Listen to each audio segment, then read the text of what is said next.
Welcome to all my travelers out there. I am your host, Darren Beckett, and this is the Global Travel Podcast. For those who do not know my travel resume, I've been to 13 states, 15 countries on 5 different continents, but it is not about me. Here, we are giving you quality travel tips, insights, and recommendations on all the best destinations for ideas to enjoy your vacations. With that being said, sit back, relax, and enjoy the ride. We are all clear for takeoff.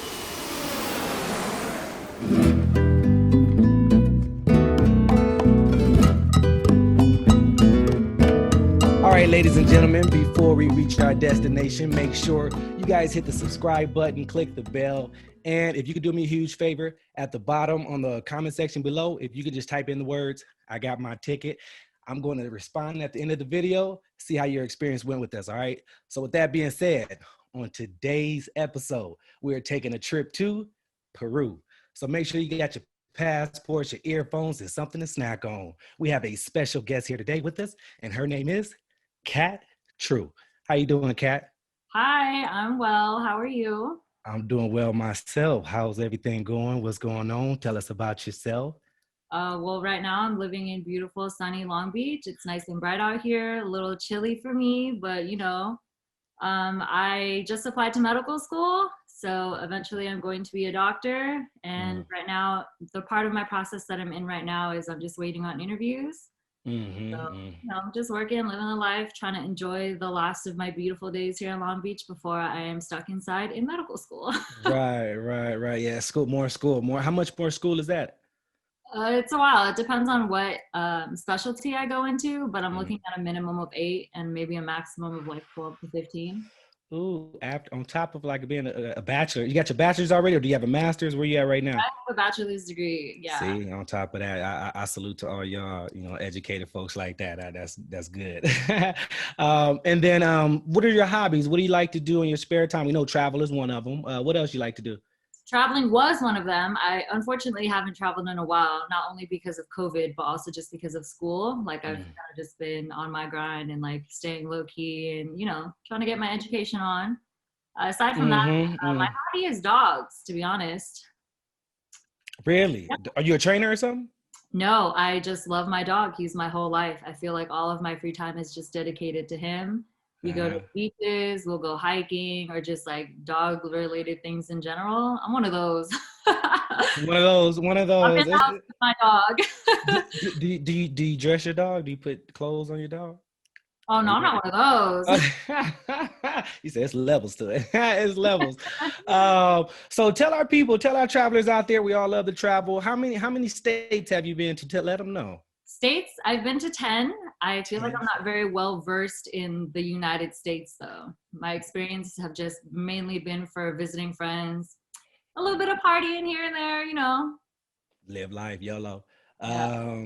And then tell them how many countries you've been to as well. You've been to quite a bit. Yeah, I made a list. With my sister. I've been to 15 countries.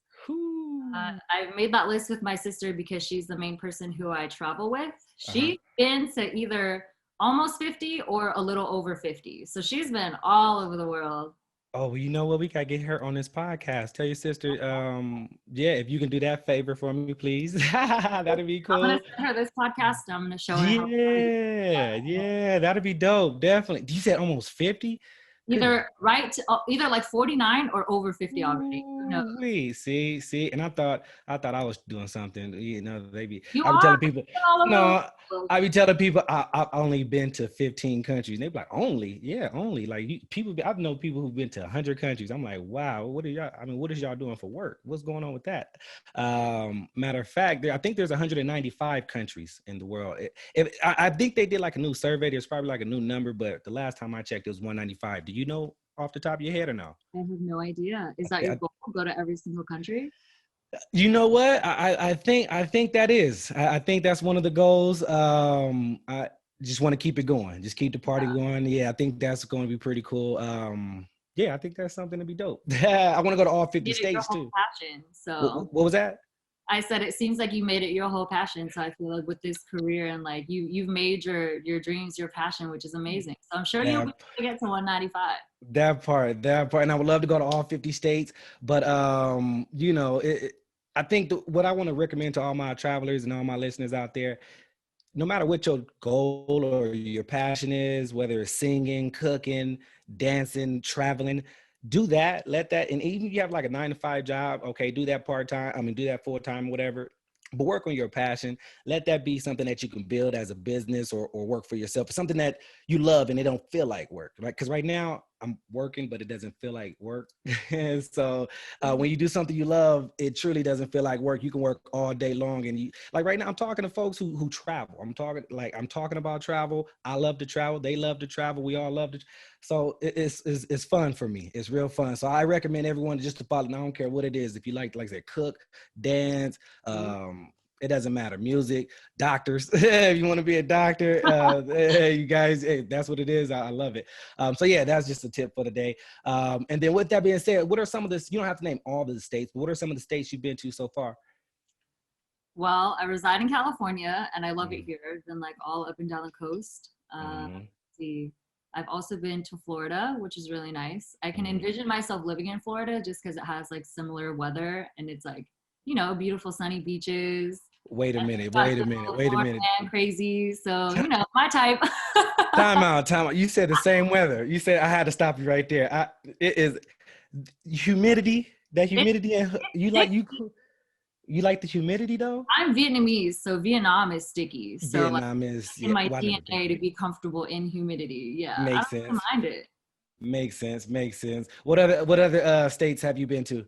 My best friend lived in New York for a while, so I've been to New York to visit a few friends. What else did I really like? Been to Maryland and like DC. DC is not a state, but yeah, it's been just fun visiting people. Yeah. Right. So when you travel, do you travel alone or do you travel with friends, or how does your travel go? It depends. So if I'm in the states, that I most likely will be traveling alone. If I'm visiting other people who are residing in different states, I'm pretty comfortable with that. I like don't feel. I don't know. See, my podcast genre is true crime, so I think a certain type of way. I always think I feel like I'm always gonna get snatched up or something for whatever reason. So when I travel alone within the states, I feel pretty comfortable doing so. And then traveling outside of the states, like throughout the whole country, I'm usually with somebody. Right. Okay. Yeah, that makes sense. Yeah, we had a lady that we just spoke with, Joy. She had an interview with her. She was talking about, she's a flight attendant actually, so she travels alone a lot. Nice. And I'm like, what's like the things you have to watch out as a lady traveling by yourself that is different than the man. I mean, we still can get something can happen to us as well. So it's not like, nothing can happen to us. But yeah, that's really cool. And then far as countries, what countries have you been to? I know we're going to talk about Peru as one of them. What other countries?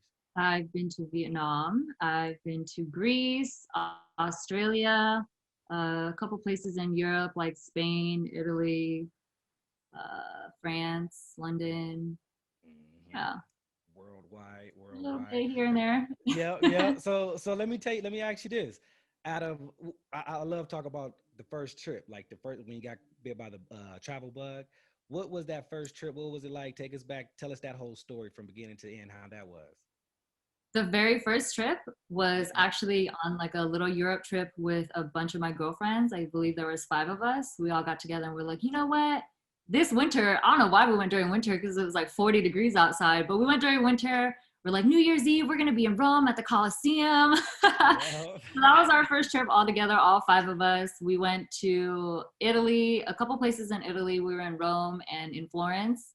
Then we also went to Paris, France, and then London, England, and we ended up in Barcelona in Spain, which was awesome. It was like a perfect first experience for me, at least, just because I was able to kind of explore. I had a really good, fun group of people to explore with, and we were all kind of down to do anything. Everybody was like, oh yeah, like we can make an itinerary, but we don't really have to follow it. It's kind of just whatever we want to do.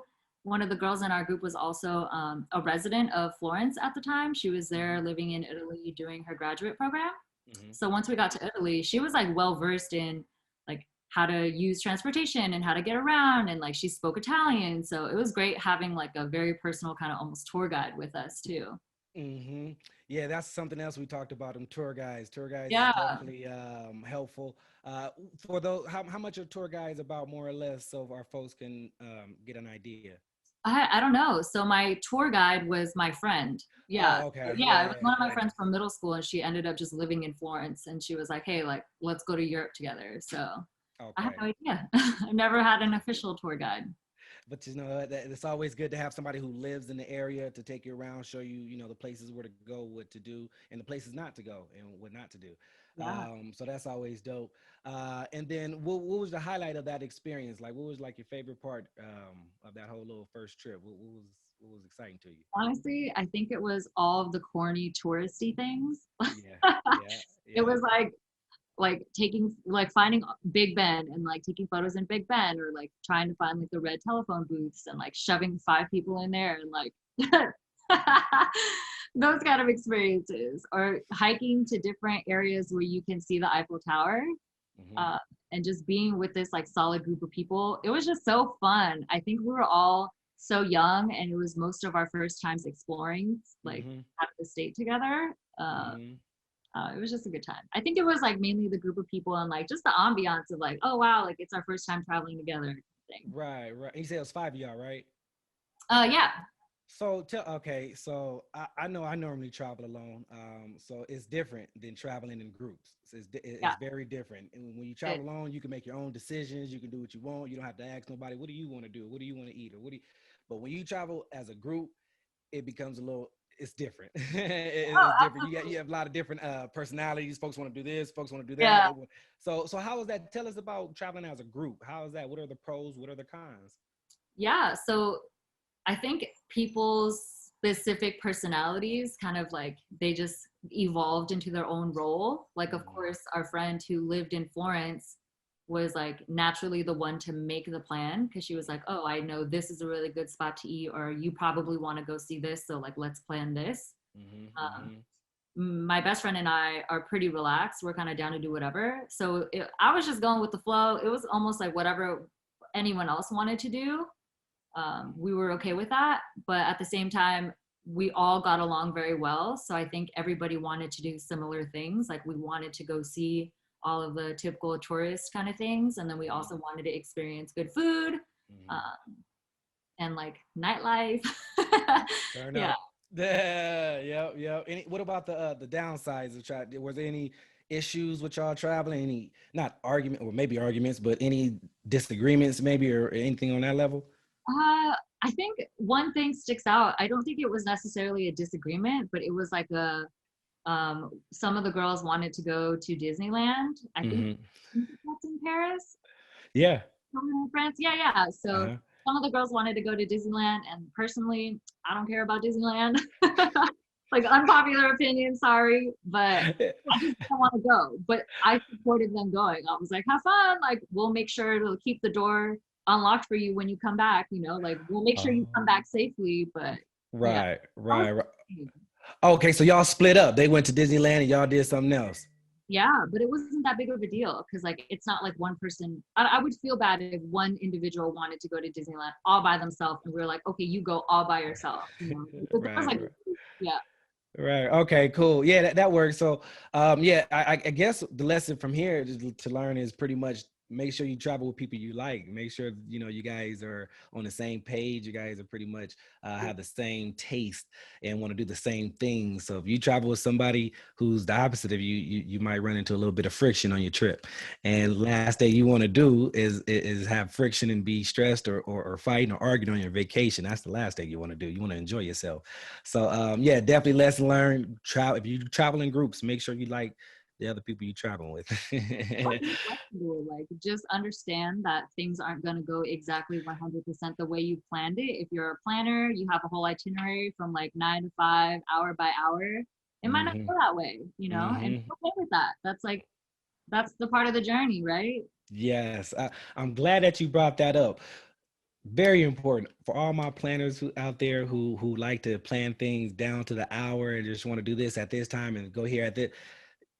Can you do that? Yeah, you can do that. But when you travel, things happen.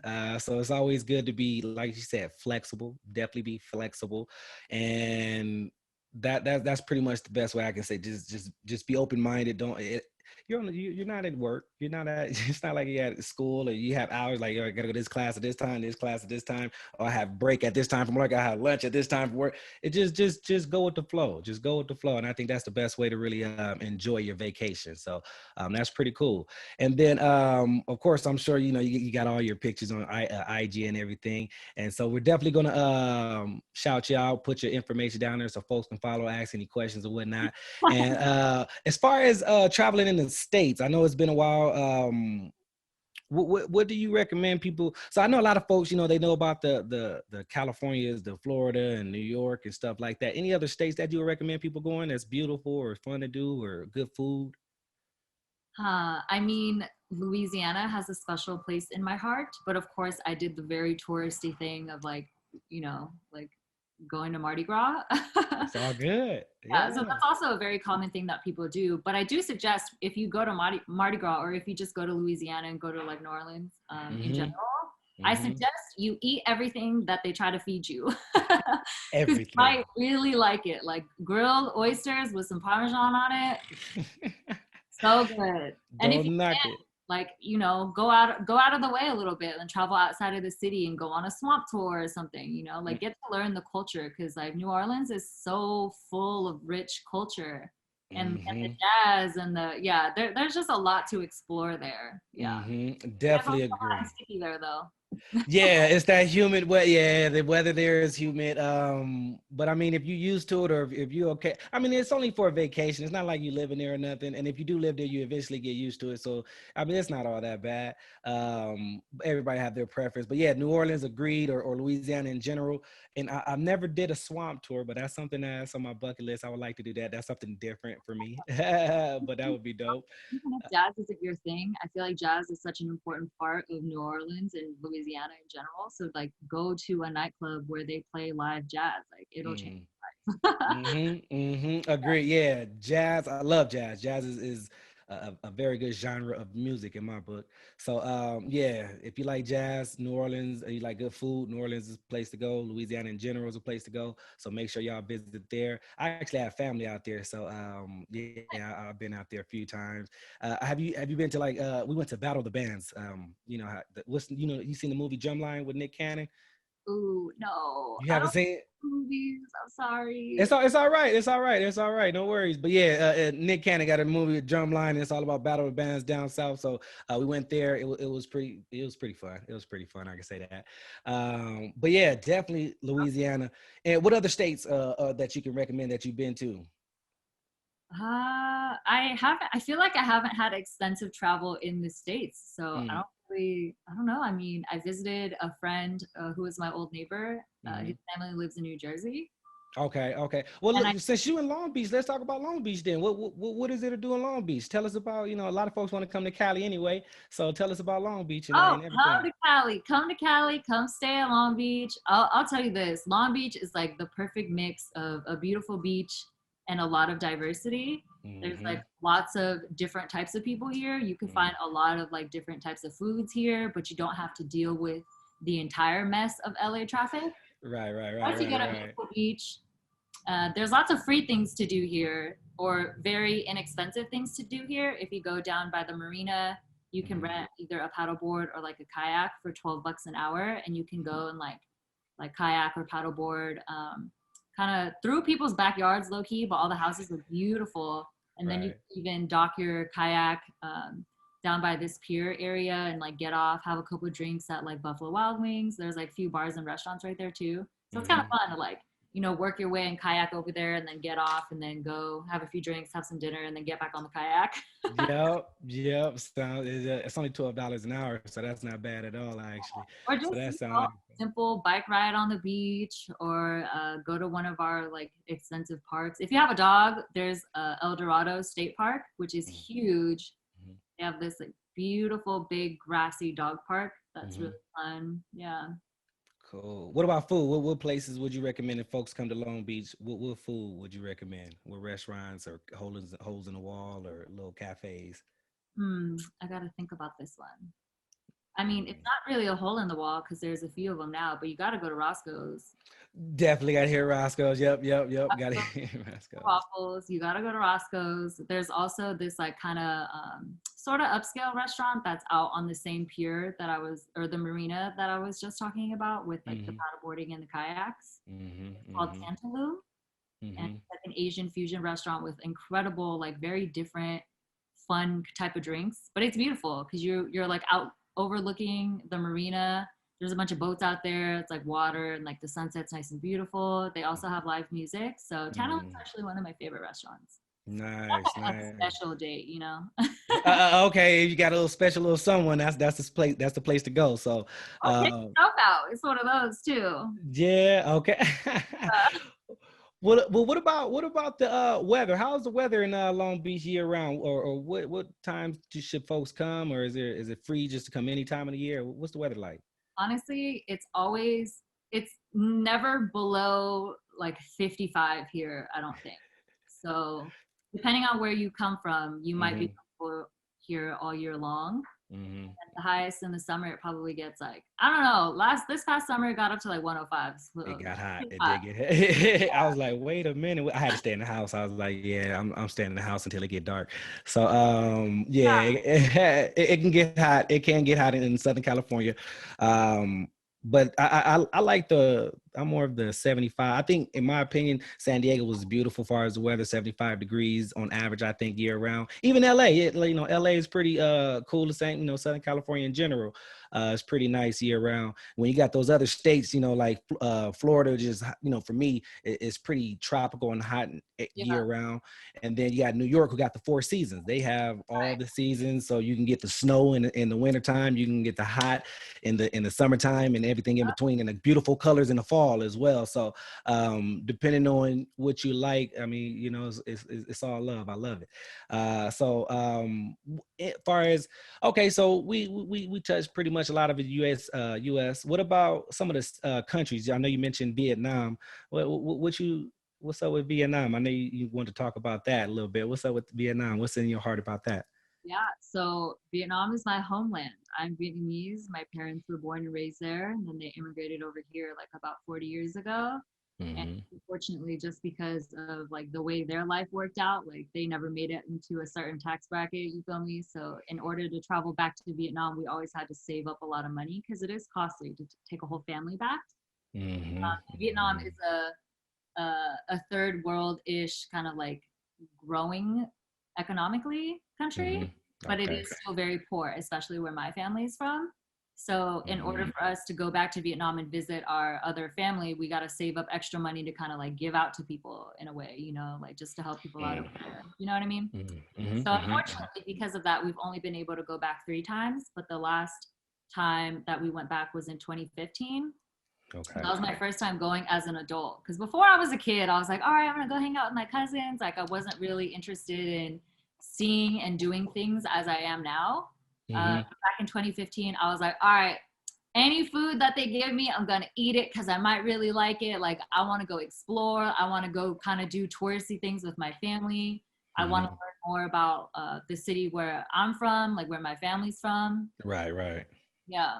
So it was such a great experience because I got to hang out with my mom and dad. They got jokes. It was so fun. I never get to hang out with them like that, but they're so funny. Yeah. Parents, they got jokes. Like you said, they got jokes. My parents are funny too. So I know what you mean by that. I know what you mean. And then you said food, try the food. What type of food should folks try when they go to Vietnam? Oh my goodness. Well, I'm sure if you've been to a Vietnamese restaurant, wherever you're from, you're going to get like our main noodle soup dish, which is pho. And if you go to actual Vietnam and you want to eat pho, you should get the seafood kind or chicken. I wouldn't suggest eating beef over there because I feel like beef isn't farmed as much there. So the quality isn't going to be the same as what you're used to, most likely. That's good. But any fish dish, if you're feeling adventurous and if you want to try something, try any fish dish on the menu. It's all like saucy and kind of stinky, but I kind of like that, There's this catfish that's caramelized. It's called crab paw. that with some white rice is just so good, especially if you like that kind of sweet barbecue-y almost flavor, but it's in a Yeah. dish. Yeah, it's really good. What is it called again? I think I had it. Really? I It's think so. What is it? Huh? Gakpo. It's CA space KHO, I think. I think. I've tried some different fish. I don't know, but it sounds familiar though. It sounds familiar. But yeah. I love fish. I'm not a pescatarian, but I love fish. But yeah, definitely. I always recommend my travelers and listeners out there to try different foods, especially if it's something different from the country that you're from. And you may not like it. It's a good chance you may not like it. It's okay. At least you don't knock it till you try it. At least, yeah. Yeah. That's a part of it. That's a part of it. So, that's pretty dope. Did you what other countries have you been to as well other than Vietnam? Uh, Greece is one of my top favorite places to go. I'd go back in a heartbeat just because What's up? it's so beautiful. Yeah. I've seen pictures. I've seen so tell us about Greece. What do you like about Greece and everything about Greece that you know of?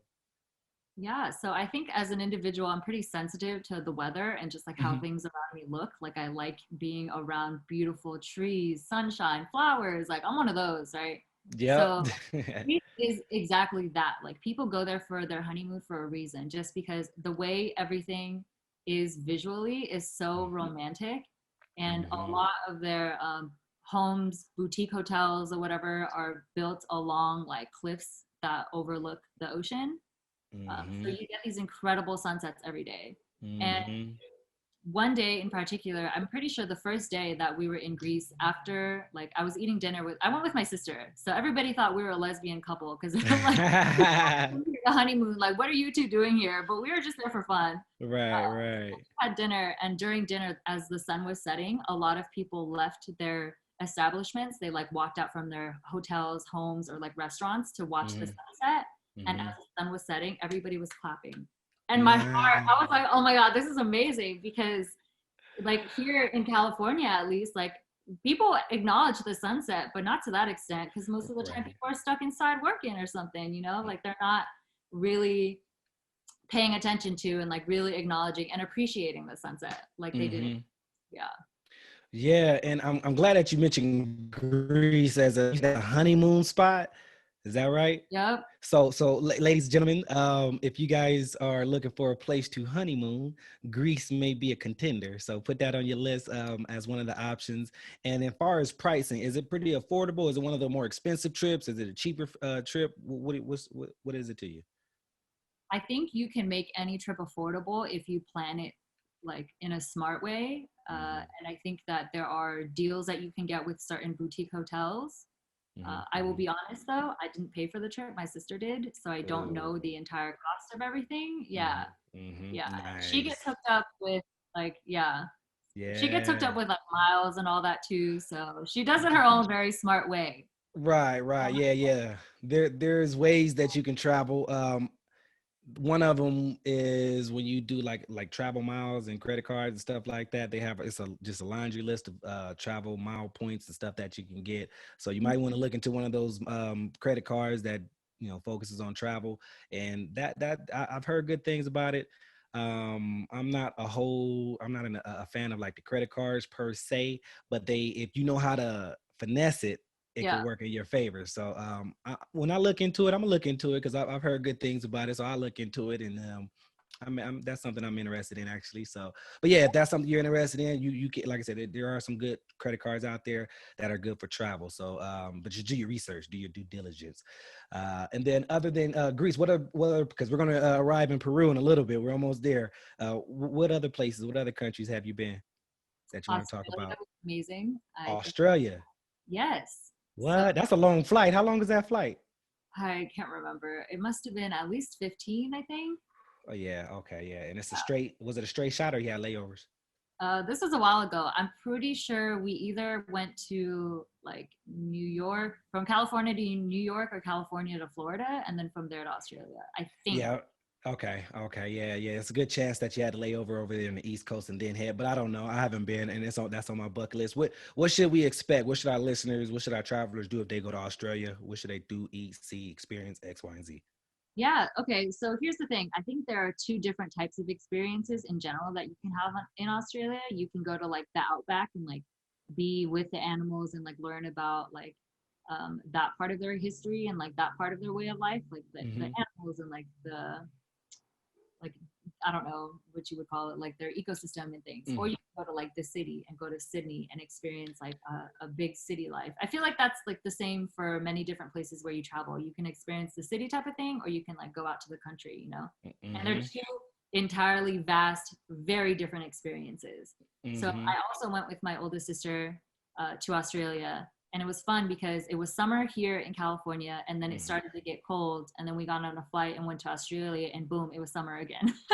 Ah, Want nice. to escape winter, go to Yeah. Australia because their December is it's like summer, it's hot, like 95 Right. degrees hot. Right, because it's below the equator, right? So Yeah, yeah, it's like when you go to like South America, it's the same. It's the opposite. So yeah. when you below the equator, it's different. Like you said, that's why folks have different their homes are in different places of the world, different countries. Maybe there's folks who love the winter and just want to always be cold and chilly or whatnot. They love that. And then you got those who have that summer home who just always like the summer feel and they always want to be in a tropical beach somewhere. So they got homes in different parts of the world, like on different in north equator and south of the equator. So that's pretty cool.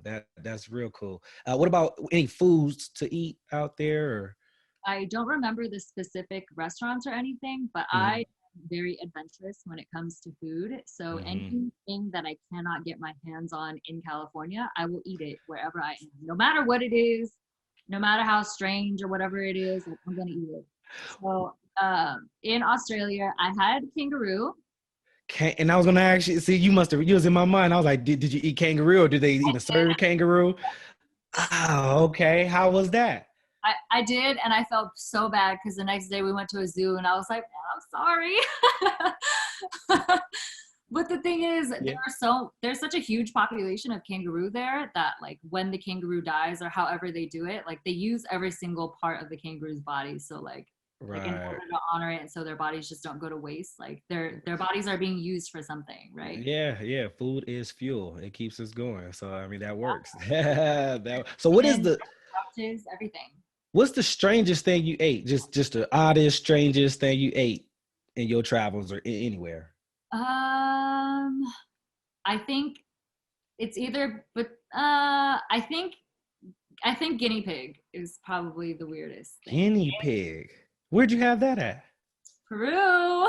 Ah, Peru. Oh, okay. Oh, well, you know what, ladies and gentlemen, speaking of, we are officially landed in Peru. So with that being said, welcome. And then since we are finally here, what can we expect? Guinea pig. Let's talk about the guinea pig. Like we can't pass that too fast. So tell us about that. How was that? Okay, so apparently there's also a huge population of guinea pig running around Peru. I never saw one like running down the street or anything, but it is a part of their cuisine, Mm, and you can have a whole guinea pig, I guess like deep fried, and like you can eat it like that. I had a dish of paella with a guinea wow. pig like leg on top of it, and I'm pretty sure the leg was also fried. And if I were to try to Wow. describe the taste of it, I believe the word is gamey. It has that like very bold, yeah, gamey taste. Except it's tiny. It's like this big, so you're not eating much when you do eat it. It was This is strange. Yeah, I'm not sure if I would eat it again, kind of thing. But hey, you might like it. You never know. The rest of the paella dish was exquisite. you almost made me spit my water out. She's like, wouldn't try it again. Oh man, yeah, I mean, you know what? Be honest with you, that's something I'm one of those too. I would try it. Um, I think I have my limits to be quite honest with you. I tried escargot. I've tried what's the eggs, the little egg caviar. Tried caviar, and that's not really that bad. I would try it. It's not something that's for me, but I've tried it. But escargot, never again. It was that snail. Never again. I'm Like like, it? what was it? You didn't like it? Nah, you like snail? You like escargot? You eat it with butter, with like the green butter sauce that they give you? I think it was sauce. I don't know. I just tried it. They was like, it's escargot, and I'm like, you know what, Yolo. I was on a cruise ship, Yeah. and I was like, all right, let's try it, and I tried it, And I was like, nah, I didn't eat the rest of it. I was like, yeah, I tried it. I tried it. And that's good for me. So if everybody ever asks me, you want to eat it? No, I'm good. I'm good. I'm good. But yeah, guinea pig, that's something I would try. I mean, you don't knock until you try it. I know folks who tried alligator and stuff like that. And I'm like, Oh yeah, yeah, I've had that. It's you had good. that? See, what does it taste? Do it taste like chicken? It's a very light, mild taste like chicken. Yes. It doesn't Really? taste like anything so strong where you can tell like, oh, that's alligator. It's like it's just a light flavor. Okay. And it's deep Okay. fried. Anything deep fried or drenched in butter is good. Like escargot drenched in butter, bomb. All right. All right. Yeah. You know what? Everybody got their different palate. I understand Yeah. that. I understand that. But yeah, that's cool. And then far as Peru, far as how was like the people and the culture in Peru? How was that for you? Yeah. Can I tell you the story of how I ended up going to Peru? Please, stories. Okay. We like stories. Kind of a long story, but it's such a big part of my life. Go ahead. So it was like the end of my undergraduate degree, right? And Mm-hmm. it was like the end of third year. And I was like, wow, what am I going to do with my life? I can do anything, not to be cocky, but I majored in communication studies. So it's so broad. I like didn't know how or where to apply myself. Yeah, exactly. Um, and it was always my dream to go to medical school. So I was like, you know what? I'm going to do it. Like, I'm going to go to med school, but I needed to do like a few more classes in between before I went. And a part of being in medicine is understanding what it means to be a doctor and like what it means to like provide medical care to people. So I signed up for like an email chain at Cal State Long Beach because that was where I did my undergraduate degree. Um, and then a few days later, I got an email saying like, there's a club on campus called Medlife, and we want to invite you to a meeting on campus. Come like check it out, get some information on what it is. So I went, and this would have been my first medicine related experience at all. So I went, and the group is called Medlife. They're a nonprofit organization, and they bring volunteers from all over the world to like third world countries and provide medical care to them. But the difference is they partner with physicians and other healthcare providers in that specific country and like bring them along on our trip to like the rural parts of the country to provide care for people who don't have insurance or like who don't live near a hospital or whatever. Mm-hmm. Which is great because then like the doctors can speak the same language, like they have cultural competency, they're able to connect more with the patients, and it provides the patients with like better healthcare than opposed to like an American person coming into Peru and trying to like care for people and they don't speak the same language or whatever.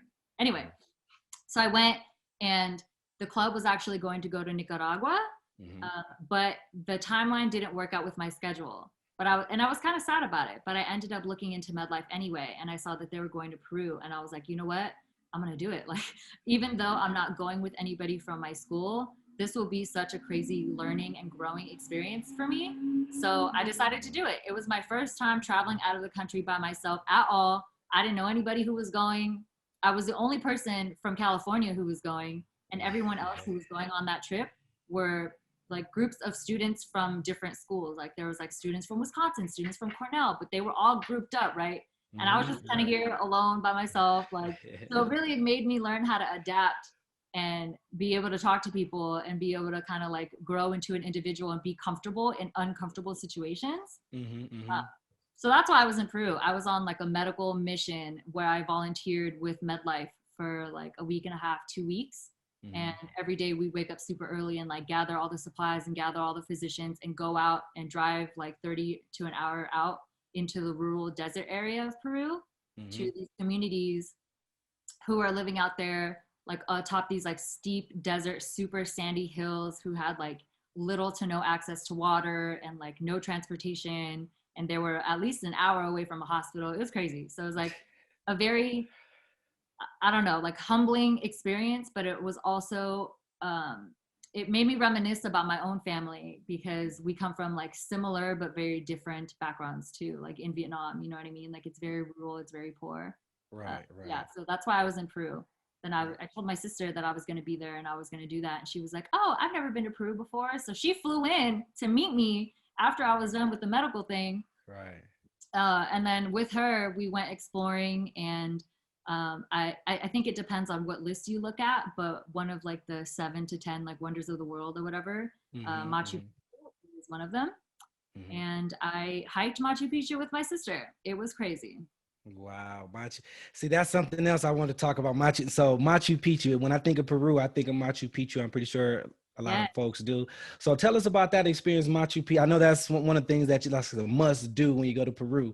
So absolutely. for those, so now I'm sure you have to be in some type of able to do that type, because it looks like it's hard work. It looks like it's real hiking. Yeah, the You have to steps be are fit. very steep and narrow, so it is hard work. I think you can do it. I think if you are halfway up the mountain and you feel like you're about to pass out, then just go back down. Like it's okay. You don't have to stress yourself out of just trying to go up the mountain. But I think if you are like a generally healthy, able-bodied person, you can do it.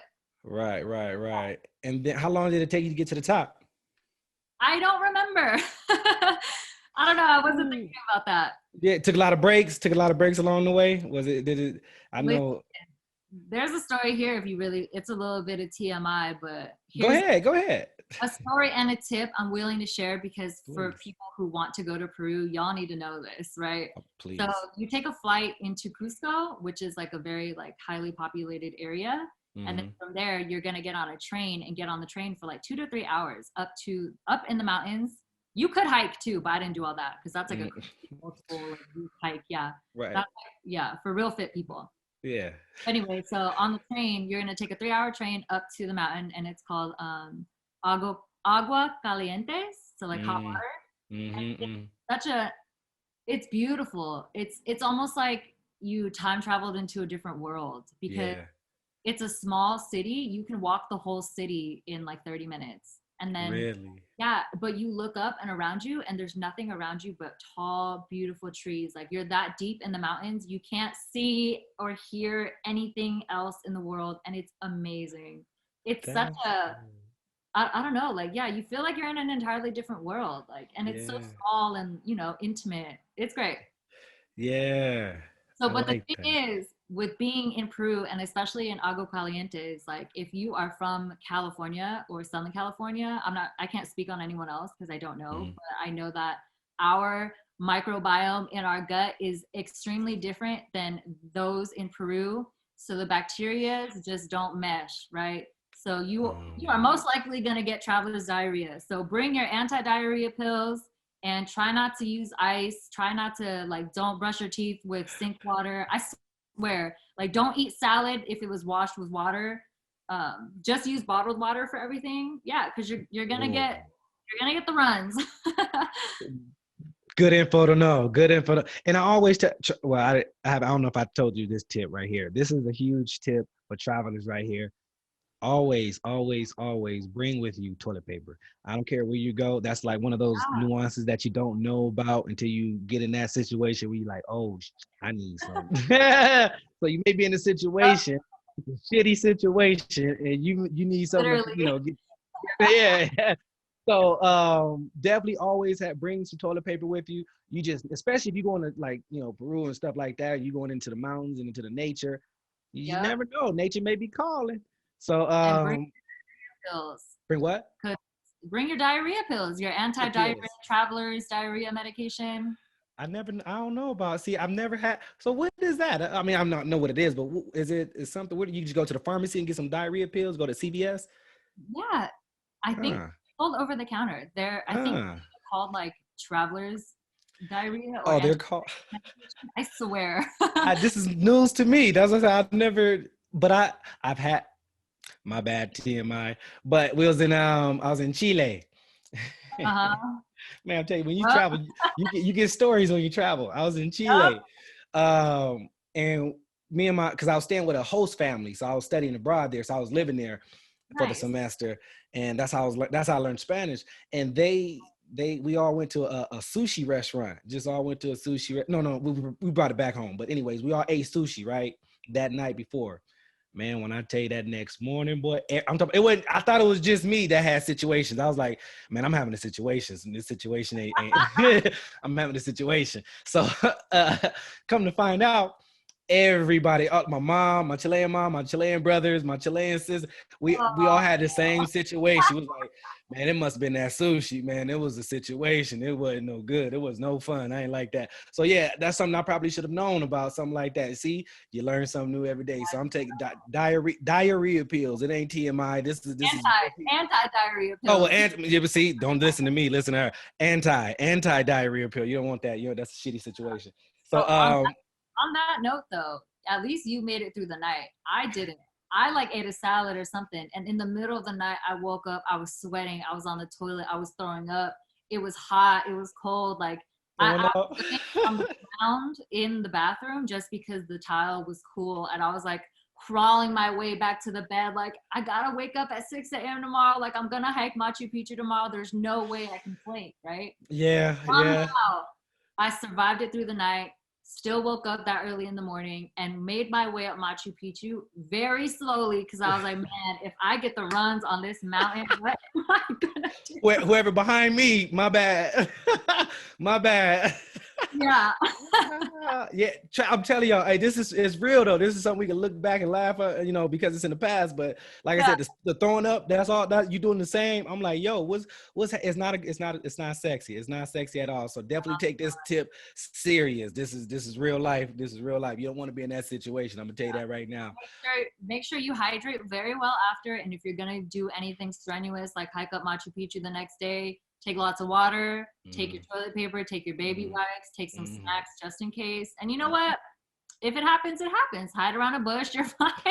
You're good. We'll talk about it later. You're good. You're good.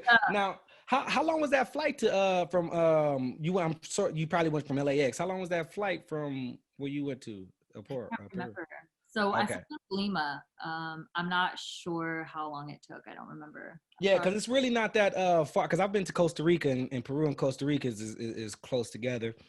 So it's not a bad trip. It's not that far. You're not looking at like no 15-hour trip, not unless you got like layovers that you're including. But Peru is a pretty short trip. So if you guys are, well, depending on where you are, if you guys like in California in the southern parts, and it could be an easy trip. And then also, what about the weather? How would you say what was the weather like in Peru? What do people expect? It was hot. I went during, when did I go? Yeah, I went in January. So it was pretty warm. I think it does get pretty extremely cold there though. But I think their seasons are opposite of California's, right? Right. Yeah. Yes. And I believe so. In Costa Rica. Look at your little globe. You see me? I did that on purpose. You gave me a right little lob. I took the lob. I was like, let me go and let me check real quick. But it's opposite weather. So another thing for all my travelers out there, it's always important when you're traveling to look at the weather. Look at and see what the weather is going to be like, because it's been times. Because I'm in, when you're in California, Southern California, I'm thinking t-shirts and shorts. I don't know why. That's just what it is. How we wear our stuff out here. So when you go to another country, you can't think it the same way. You have to look at what is the weather? What's the season? What should I wear? What should I bring? So yeah, definitely. Pack accordingly. You said, what was that? I said pack accordingly. Definitely. And don't bring too much. I know a lot of folks. How do you pack? Are you one of those? Are you one of those that bring your whole closet? One of those. But you know what? Hey, how is that traveling for you? You probably always have somebody helping you out or something, huh? What do you mean? Like dragging my luggage around? You got somebody dragging your luggage around, doing all your dirty work. No, you got all this. Who do you think I am? Nah. But I mean, for real, like if you can, try not to travel. I mean, that's my advice. I don't know, everybody's different. Like some folks just need those options, and I understand. But yeah, it can make getting around a little cumbersome. So, but I don't know. It may work out for you because you got options. So you may be like, you know what, it's worth it. So you can always do laundry wherever you go. There's an option. And the trick is to tuck and roll your clothes and not fold them. You gotta tuck and roll and like shove them into little crevices. Yeah. That's another trick. When you pack and you want to get more stuff into your bag, like don't do your traditional folding, like she said, just do the roll, tuck, like I said, tuck and roll, and then you can get a lot more in there. So that's great advice, Kat. That's great advice. That's actually a little nuance that I don't think a lot of folks know, but definitely take that. And then far as other than guinea pig, what else is there to eat in Peru? I think a popular dish is like their like rotisserie grilled chicken, which is good. Mm-hmm. But that's Mm-hmm. like, I think lots of Right. people eat grilled chicken. Right. Right. They also, I had a lot of paella. They have, I forget what it's called, but it's a purple tea drink thing, Mm-hmm. and it's very sweet. Mm-hmm. Uh, and Inca Cola, Mm-hmm. which is like a soda, Right. Coca-Cola kind of thing, but it's like Incan. Right. Right. Did you guys do any like beers or rums or any drinks with it? Because I know every Oh, country got yeah. like the.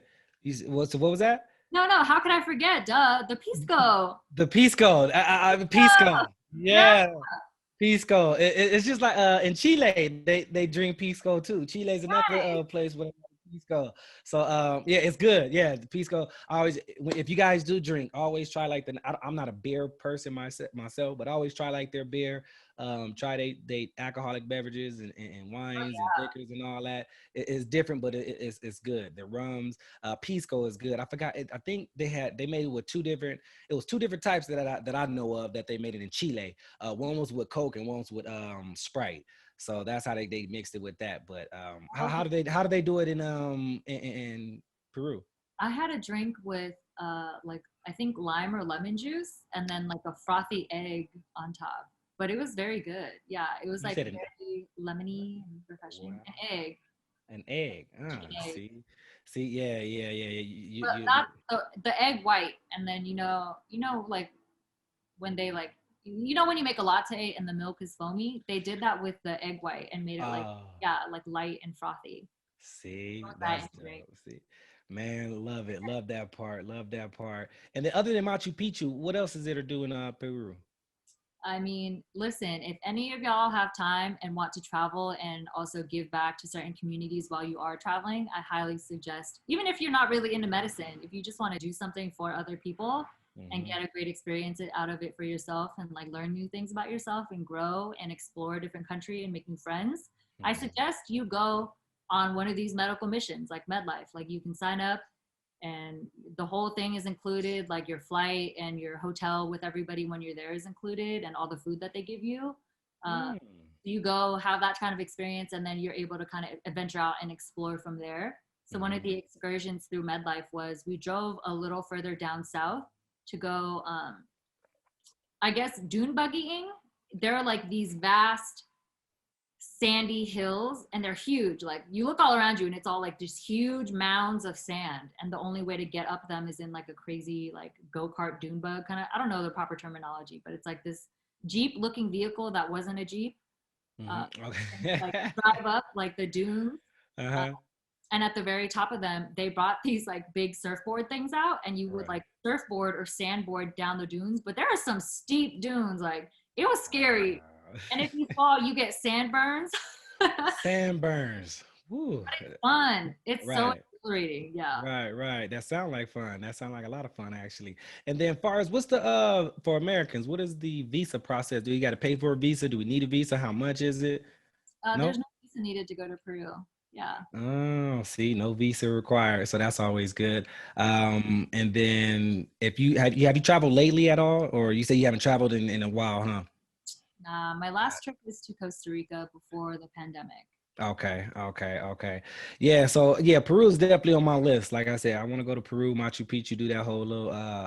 whole little Let trip. me know how your experience goes. Yeah. That's something that sounds like fun. That's like one of those. And you know what? Do they have like I know there's certain trips where you can do like you was mentioning like giving back at donations, or not donations, but like giving your time, donating your time, so to speak. Where you can help out, like you said, it's like orphanage and families like that out there in Peru. Because I Oh, know sure. in certain areas, in certain areas down in like southern South America and even Central America, there's Yeah. places if you do want to give back, that philanthropic or how you call it? We say philanthropic heart, and then you can go ahead and give and do your time there, and it's really cool. It's really fulfilling. It's one of those things where you can go and it's really fulfilling, I think. So that's on my list as well, to do something like that, do something major. They got some volunteer work where you can actually help build homes in third world countries and whatnot too. So that's something you guys can look into if you're interested in those type of travels as well. So travel, it's so much to go to travel. It's not just vacation in a hotel and just with your finer things in life. But if you want to travel, give back. There's something called Peace Corps. I don't know if you guys know what Peace Corps is, but you spend like 2 years in rural areas, remote areas, helping out the folks there, what have you, whatever skill that you can bring to the table. So those are good types of travels as well. So Medlife, as we experience, you said everything they pay. What do you have to pay for if you sign up for this program to go do Medlife? What area you go to? I think the Nicaragua trip was like $800, but the was I think 1,000. But I think it ranges in that area, and that includes your flight, the whole hotel stay for like however long you're there with everybody, and that includes I'm pretty sure breakfast, lunch, and dinner, but you can skip dinner and like go out and do your own thing, explore the area. That'd be dope. That'd be dope. So anything else that you want to talk about in regards to Peru, because we're gonna have to catch this flight back home to the home airport. Anything else you want to talk about? Dad, what a fun trip. Yeah, it was. So I think if you were to go to Peru, you will find that there are many people who are like working hard on their street, on the side of the road, like selling blankets or like sweet treats or whatever, And I think it's important to go support those people because they are just like working essentially from home. Like their craft is their way of living, and it would be great if you were to go and support those folks. And also, if you ever take a picture with a cute kid holding a llama, give the kid some money. But do that, like go explore, like pet the llamas and the alpacas if they let you. Yeah, and I think try to go out of your comfort zone and try something new. Yeah. Right. Yeah, I like that. That's great. And another thing, I know one of the episodes, this last episode, we talked about how you got to be careful of giving money away in certain situations, because when you're in third world countries or other countries, you give something, give them $1, you buy something, then you have 10 other people who's ready to say something. So, but I think it is important, to know your boundaries, and especially if you can tell that they're working and they're just they have something to sell and they're working hard. That's their way of life. Tourism is what feeds their family. So yeah, it's nothing wrong with supporting. It's definitely nothing wrong with supporting, because they survive off us coming and visit their country. So I think that's actually important too. Is at times we should definitely give as much as we possibly can, because I don't know if but America is a very rich country in comparison to a lot of countries out there. So be grateful for sure. So with that being said, we have a flight to catch back home, and I hope you guys got a lot of great information on what to do in Peru. I'm sure y'all did, but on this way back, we have one last segment, and it is called the lightning round. Now, Kat, I'm going to ask you a few questions, a list of questions. You're going to have to answer. It's rapid fire, quick, sense of urgency. So you're going to have to answer them as fast as you can, and you actually can only answer in one word answers. Okay. All right. So let me go ahead and get ready for you. Okay, I'm ready. Are you ready? I'm nervous, but All right, it's cool. It's gonna be fun. So, question number 1: what is your favorite airline? United. What is your favorite hotel? St. Regis. What is your favorite cruise line? I've never been on a cruise. Got to. What is your favorite state? I'm biased, Cali. Likewise. What is your favorite country? I'm gonna have to shout out Vietnam. Vietnam. What is your favorite hotel booking site? Ooh, I don't do this a lot. Yeah. Skip. Google. Do you have one? No, I don't do that a lot. Do you have a favorite flight booking site at all, or you got somebody do that for you too?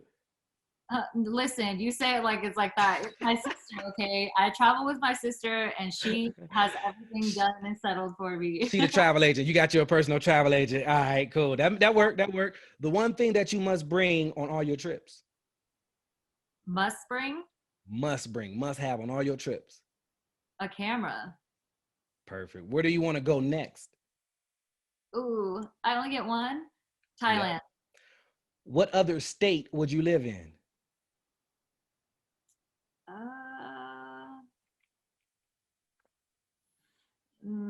Florida. What other country would you live in? I've never even been there, but I would live in Thailand. I already know. And why is that, out of curiosity? I hear the hospitality is crazy, but I also hear that Thailand is my type of place. Like it's beautiful, it's tropical. The food is so like different. There's so many different Thai flavors, and I like that. I want that. Yeah, you're right. I've been to Bangkok and Pattaya, so yeah, they got good food out there, and it's very cheap, very affordable, very cheap. Yeah, it's very cheap to go. You know, when you're from America. And last question, what is your favorite travel podcast? This one. Yeah, that part. That's right. Great answer. So, all right, ladies and gentlemen, it looks like we are approaching our home airport. I'm going to put her information in the video or in the description below, so y'all can follow her if you got some more questions about the places she's been. Definitely pick her brain. She's a wealth of information when it comes to travel, and if you want to do doctors and med school, she can talk about that too. So she's well rounded. And then, Kat, thank you so much. I appreciate you for showing us some love, dropping all that travel knowledge. So thank you, appreciate it. Thank you for having me, Darren. Of course. And then, ladies and gentlemen, need your attention. The plane is now descending, so back into your seats, buckle up, trays up, and seats in upright position. So before we land though, Kat, if you could do us a huge favor, if you can give us one last piece of travel advice before we land, what would that be? Always have your phone charged, just in case you get lost somewhere, and load your maps. So load your maps when you're in Wi-Fi, and then have everything loaded in case you need to walk to wherever you're going and you don't have service in whatever country you are. I hope y'all listening and taking the notes, because that is golden right there. That is golden. Only a true traveler would know that. And then now, ladies and gentlemen, thank you for flying here with us at the Global Travel Podcast. So we are now safely landed. You can unbuckle your seatbelts, grab your belongings, and exit the cabin. So with that being said, thank you once again, and see you on our next trip. If you would like to be a guest on our show and tell us about your travel experiences, then leave us a comment in the comment section below so we can reach out to you. Also, if you have any countries, states, or cities that you'd like us to review, please let us know so we can plan a trip there. Lastly, if you got some good value today and liked our podcast, please hit the like button and click subscribe so you can travel with us again next time. So subscribe right now, because you don't want to miss the next trip. With that being said, over and out.